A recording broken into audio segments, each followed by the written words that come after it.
Salut à tous les amis, on se retrouve aujourd'hui pour le 5e épisode de la série Road to My UTMB et aujourd'hui, à un petit peu plus d'un mois de la course, on va parler de mon matériel obligatoire. C'est parti!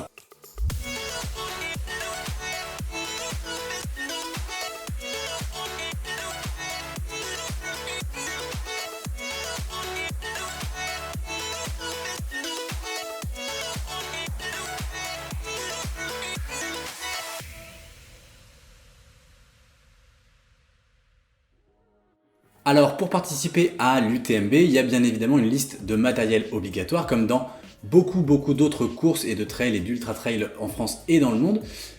C'est le même matériel pour tout le monde. Moi je vais vous présenter uniquement mon matériel que je vais avoir sur moi le jour de la course et je vais vous montrer que mon matériel obligatoire. Pourquoi? Parce que dans une prochaine vidéo, dans les derniers jours avant la course, je vous montrerai mon matériel pas obligatoire que je vais emmener, notamment tout ce que je vais emmener pour filmer la course de l'intérieur. Ce qu'on va faire, c'est qu'on va prendre la liste du matériel obligatoire fourni par l'organisation et puis point par point, on va voir chaque produit que moi je vais emmener.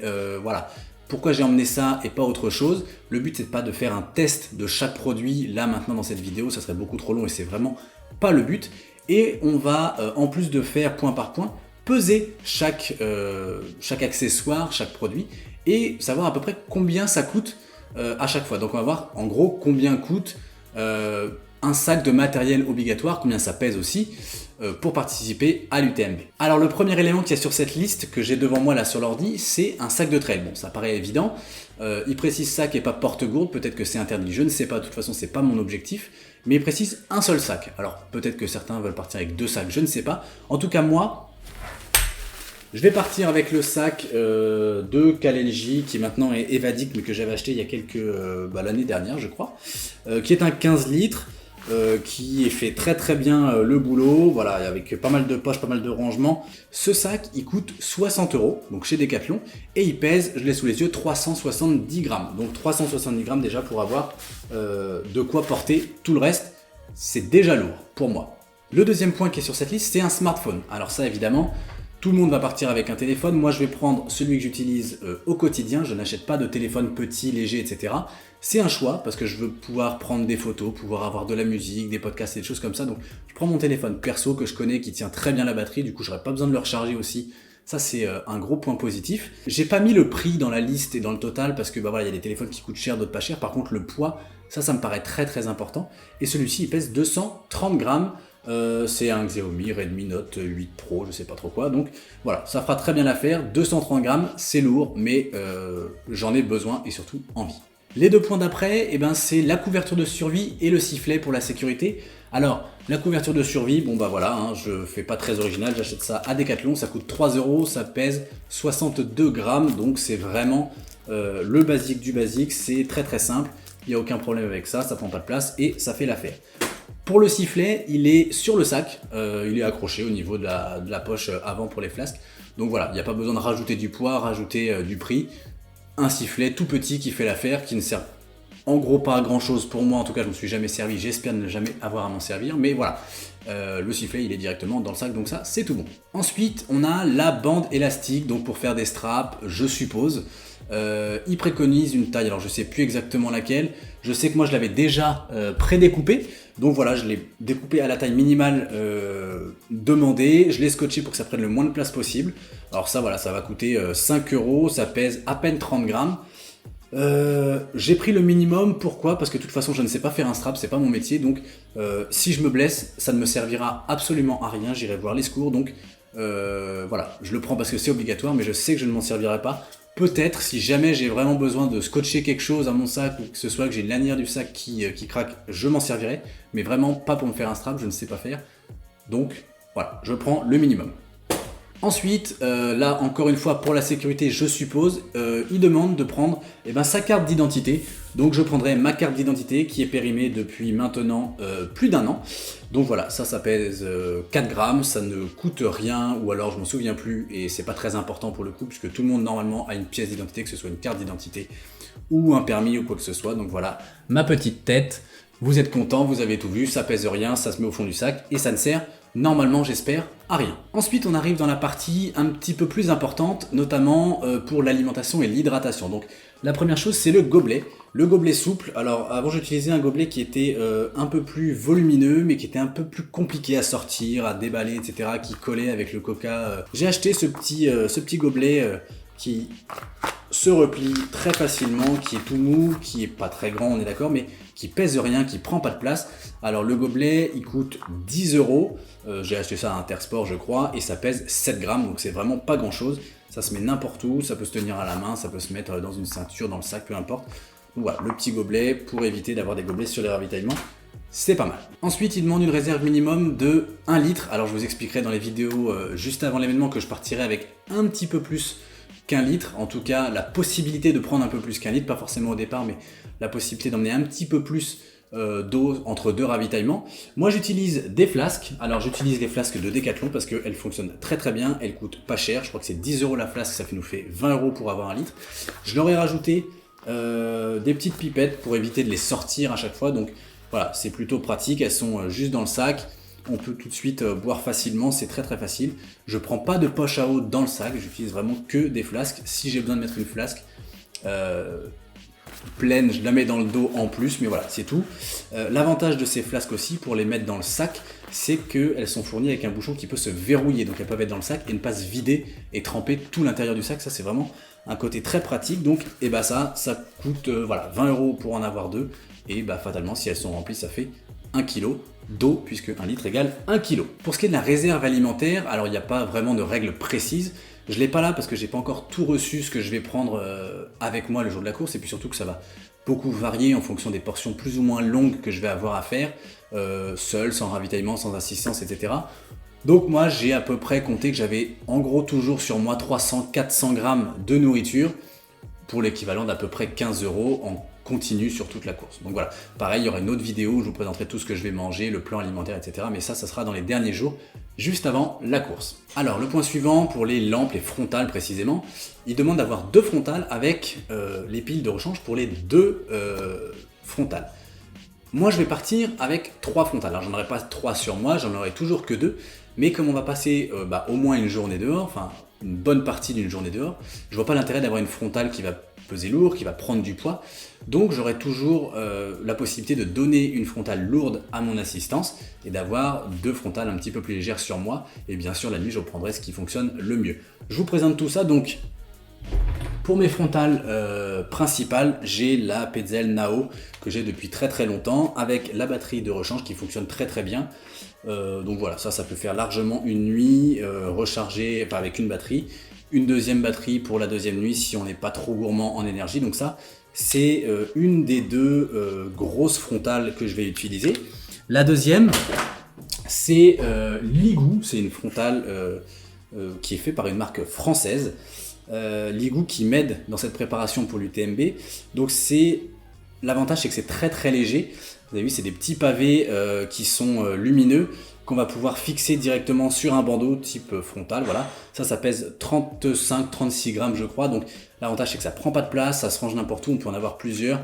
L'autonomie est moins grosse que sur la Petzl, mais ça fonctionne très très bien. Donc voilà, ça c'est la deuxième grosse frontale que j'utiliserai pour les parties nocturnes.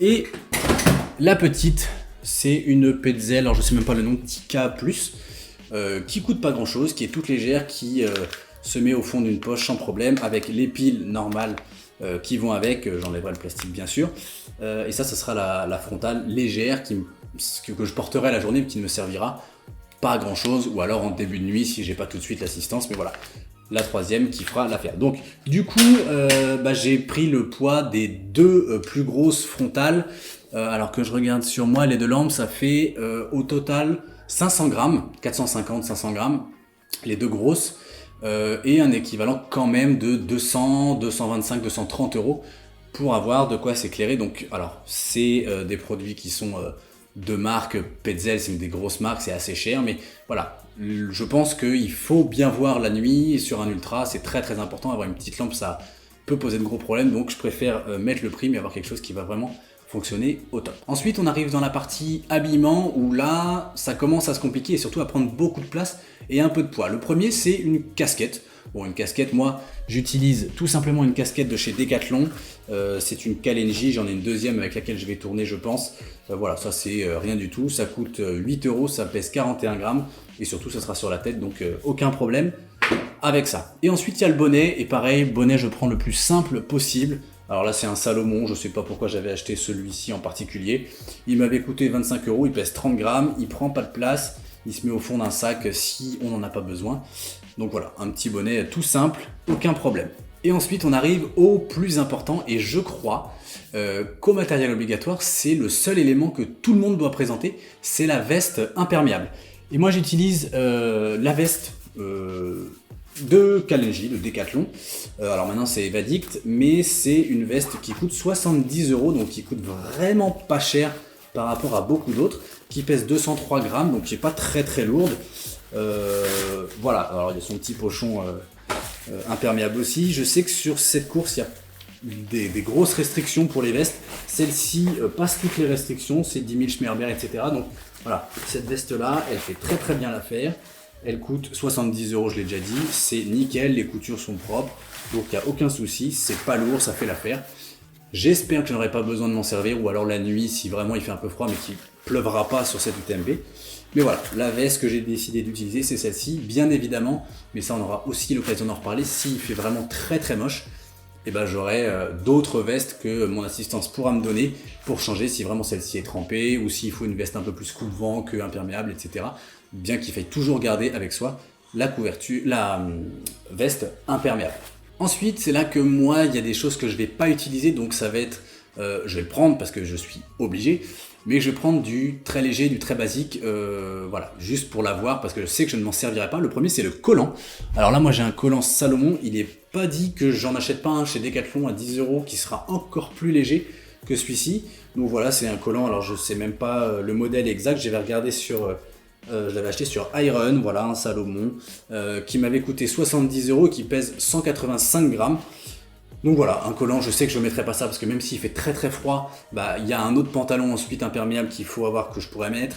Je suis pas trop frileux, en tout cas au niveau des jambes, donc je sais que ça me servira quasiment pas. Donc ça sera au fond du sac. Et voilà, au matériel obligatoire, je le sortirai si besoin, mais sinon, au fond du sac, et on n'y touche pas. Ensuite, il demande une seconde couche chaude. Et alors là, je ne sais pas pourquoi, il demande pas de coton et un poids minimum de 180 grammes. Alors moi, ça, j'utilise ce genre de t-shirt, pull, je sais pas comment on peut appeler ça, de pareil, chez Salomon, qui m'a coûté 70 €, qui pèse aussi 185 grammes, comme le collant. Donc c'est juste au-dessus du poids légal, entre guillemets. Et pour moi, à chaque fois qu'il fait froid, je pars courir avec ça, donc il n'y a aucun souci, je mets juste un t-shirt en dessous. Donc pour l'UTMB, ça fera très très bien l'affaire. Voilà, un truc tout simple, j'ai pas besoin de prendre plus gros, en tout cas s'il fait beau. Donc voilà, on prend le minimum de poids pour ne pas être trop trop lourd le jour de la course. Ensuite, toujours au cas où il fasse froid, il demande des gants chauds et imperméables. Donc moi j'utilise des gants de chez Decathlon, pareil, de Kalenji même, qui me coûtent 10 €, ça pèse 58 grammes, donc c'est vraiment très léger. L'avantage c'est qu'on peut les transformer en moufle, voilà, c'est des gants normaux, ce ne sont pas des mitaines, qu'on peut transformer en moufle. Alors, je sais pas le caractère imperméable si vraiment il est contrôlé au matériel obligatoire. De toute façon, j'aurai d'ici là des surmoufles imperméables si vraiment il y a besoin, donc je les aurai avec moi. De toute façon, c'est pas du tout lourd ces surmoufles, donc je les aurai dans le sac si besoin ou pas. Si ça suffit, on verra bien au moment du matériel obligatoire et du contrôle du sac avant la course. Ensuite, c'est quelque chose qui va peut-être un petit peu plus me servir, même s'il pleut pas, mais s'il fait froid surtout, c'est le surpantalon imperméable. Donc le surpantalon imperméable, pareil, je reste fidèle à la marque Decathlon, donc c'était Kalenji encore à l'époque. Donc c'est un surpantalon, voilà, imperméable de trail qui coûte 40 €, qui pèse 164 grammes. Ça pour le coup, je sais que s'il fait froid, je peux le mettre en plus de mon short ou en plus de mon cuissard, en fonction de ce que j'aurai ce jour-là. Mais voilà, ça pour le coup, pas besoin de dépenser des 1000 et des 100, le taf est très très bien fait par le matos Kalenji, Decathlon, Evadict, peu importe. Donc voilà, le pantalon imperméable, je crois que je ne l'ai jamais utilisé en course. Mais voilà, pas de raison que ça n'aille pas, je l'ai utilisé à l'entraînement et ça fait très bien l'affaire. Et ensuite, malheureusement, bon, je sais pas si c'est malheureux ou pas, mais le dernier matériel obligatoire sur le kit de base, c'est un masque Covid-19. Donc voilà, moi je partirai avec celui-ci, j'en aurai peut-être d'autres dans mes sacs d'allègement, etc. Donc ça coûte 2,50€ celui-ci, et ça pèse 7 grammes, que je mettrai au départ a priori sur les zones de ravitaillement, je crois aussi, à l'arrivée, etc. etc. Voilà, donc quelque chose qui pèse pas grand chose, qui prend pas de place, c'est tout bon. Donc voilà, tout le matériel obligatoire qui est dans cette caisse que j'ai posée au fur et à mesure, et tout ça que je vais devoir porter quand même sur le dos le jour de la course, et ça pèse quand même 3,3 kg, 3,4 kg. Donc va falloir que j'ai ça au minimum sur le dos. Comme je vous l'ai dit, il y aura d'autres choses, notamment pour filmer la course, des flasques en plus s'il y a des gros ravitaillements, enfin des grosses portions sans ravitaillement. Donc on part avec au moins 3,3 kg, 3,4 kg. Et on n'a pas encore parlé du kit canicule et du kit grand froid dont je vais vous parler maintenant. Alors ces deux kits, canicule et grand froid, c'est des kits qui peuvent être déclenchés, il me semble, avant le retrait du dossard et du contrôle du matériel obligatoire, par l'organisation s'ils décrètent qu'il va faire trop chaud ou trop froid. Donc dans le kit canicule, on a tout simplement des lunettes de soleil, donc ça paraît assez simple. Donc pour moi, c'est des lunettes de la marque CB que j'avais acheté d'occasion à 100€ je crois, et qui pèsent 26 grammes, donc ça c'est vraiment, ça pèse pas lourd, surtout s'il fait grand soleil, ça pourrait être très très utile, avec des pattes qui peuvent permettre de ne pas faire bouler, donc c'est des spéciales courses à pied. Ensuite, il demande une casquette saharienne ou quelque chose qui peut couvrir le cou et la nuque, enfin surtout la nuque. Donc moi je vais utiliser un bœuf que j'ai gagné sur une course, alors pas forcément celui-ci, j'ai pris le premier qui venait, que je pense que je vais glisser sous la casquette, alors peut-être qu'il faudra le découper, j'en sais rien, mais je vais pas acheter une casquette saharienne juste pour ça, parce que déjà je trouve ça moche, et qu'en plus je m'en resservirai jamais, donc s'ils veulent juste que j'ai ça, j'aurai ça. Ça coûte 0€, ça pèse 30 grammes, donc j'aurai ça sous la casquette. Si jamais ils veulent absolument que je mette une casquette saharienne, on aura un bœuf découpé. Pour la suite, pareil, crème solaire. Alors moi la crème solaire, j'en mets jamais quand je cours parce que je déteste la sensation, mais c'est dans le matériel obligatoire, en tout cas dans le kit canicule. Donc j'ai décidé, comme pour d'autres éléments dont je vous ai déjà parlé, de prendre le plus léger possible, le plus petit possible. Et j'ai trouvé ça chez Decathlon. Donc ça coûte 8€. Donc voilà, pour ceux qui veulent la référence, 8€ chez Decathlon, ça pèse 52 grammes.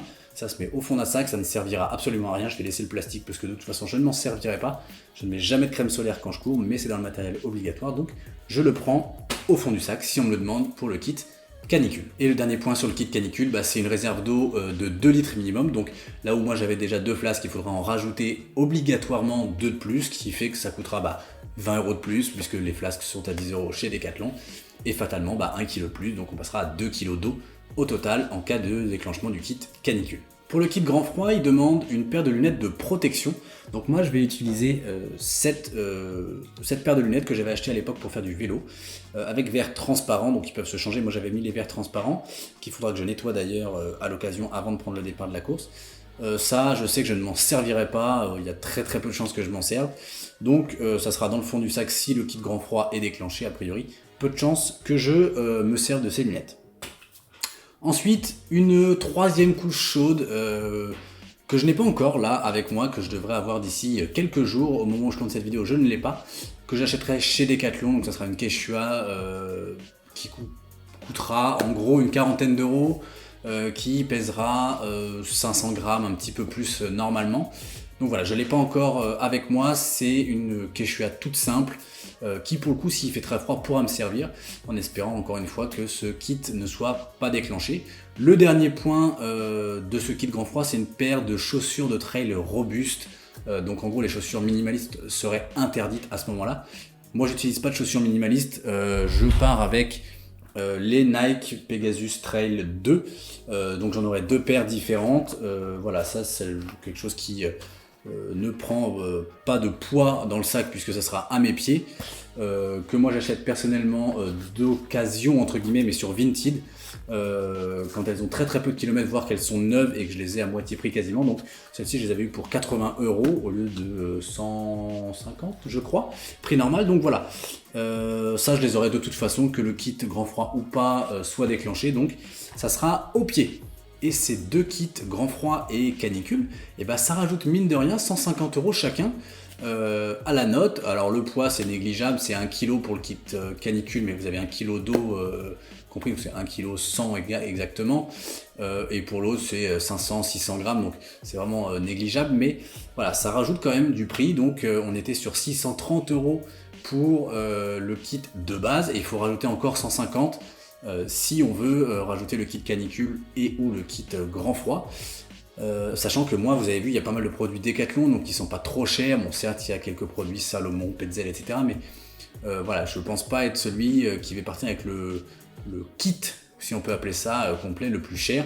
Donc, bah, faire du trail, faire de l'ultra, faire l'UTMB, bah, malgré tout, ça coûte un petit peu cher quand même. Donc voilà pour le matériel obligatoire, ou plutôt mon matériel obligatoire que moi je vais emmener. N'hésitez surtout pas à me dire dans les commentaires s'il y a des choses qui vous paraissent bizarres, si j'ai fait des erreurs ou si j'ai oublié certaines choses.